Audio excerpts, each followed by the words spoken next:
Welcome to Power User with Crash Long Johns. That's me.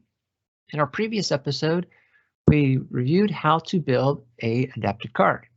In this episode, we're actually going to now tie it together in Power Automate, so that way I send a notification to a person in chat, or we can actually have it also go to a Teams channel. Let's get started and jump over the computer. Now that we're at the computer, you see that we got our designer adaptive card that we created earlier. Welcome to the world of Trails. And we're going to now tie this together within the Power Automate, so that way the notification will come to the team channel. So what we're going to do is we're going to go ahead and copy our card payload, which is going to copy our card payload with JSON. We're going to go to Power Automate. We're going to do New Automated Cloud Flow.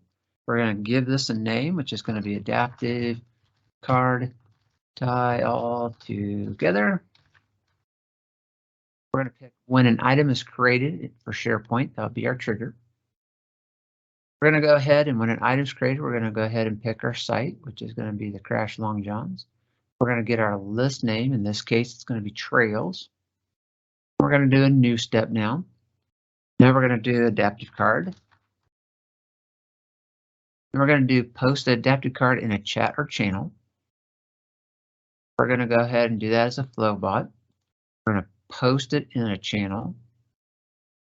We're going to pick our team. Just in case, we're going to do comp test. We're going to pick our channel. And it looks like we only have one. It's taking a little bit to load. Oh, it looks like I had two attachments for general. We're just going to do general.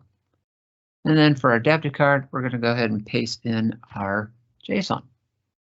So we mentioned earlier in the previous video, we have the little X's, and these little X's are telling us kind of where we wanted to be able to plug and chug the stuff from the SharePoint list columns. So for our area, I'm going to plug this in here. We'll wait for that to get a little higher. There we go. For area, we know that was going to be title in this case.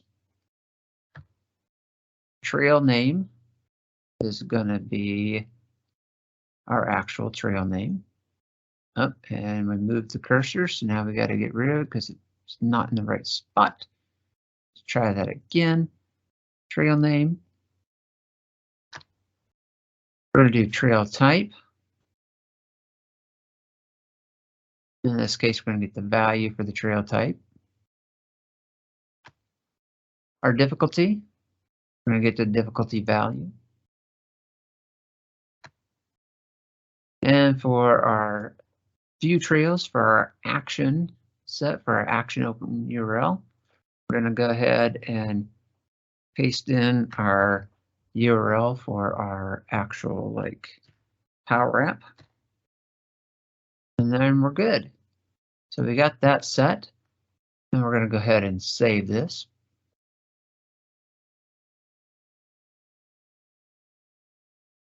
So once this is saved, we're going to go ahead and test that. So we're going to go test. And we're going to do manual. We're going to go ahead and hit test. We're going to jump over our Power App. We're going to give this a title. Let's just say South Mountain.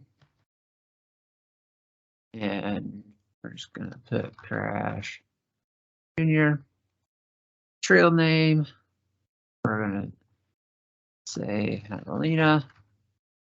Trail type, mountain, difficulty, or actually bike selection, James difficulty, just going to say intermediate, comments, good climb. Go ahead and submit that. All right, that's been submitted. Let's jump back over to the Automate, see that it is actually thinking here. It's running. And then we see that it ran successfully. So we're going to go ahead and go over to Teams to look at the channel for comp test. And there is our adaptive card. So we got welcome to the world of trails, new trails been added, the area was South Mountain, trail name Javelina, mountain type, trail type mountain, and difficulty intermediate. If we click the view trails, it's going to open up the Automate, or Power App, I mean. Woo. So right there, we've now tied it all together. You had your designer that you created your adaptive card.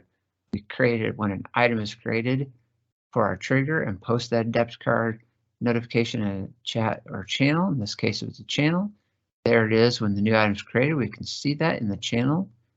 It's a great little way to send out notifications, and that way it's in Teams where most people are working versus like Outlook. If you enjoyed the video, give it a thumbs up, a like. If you haven't subscribed yet, please subscribe. Thank you for stopping by. Until next time, keep learning.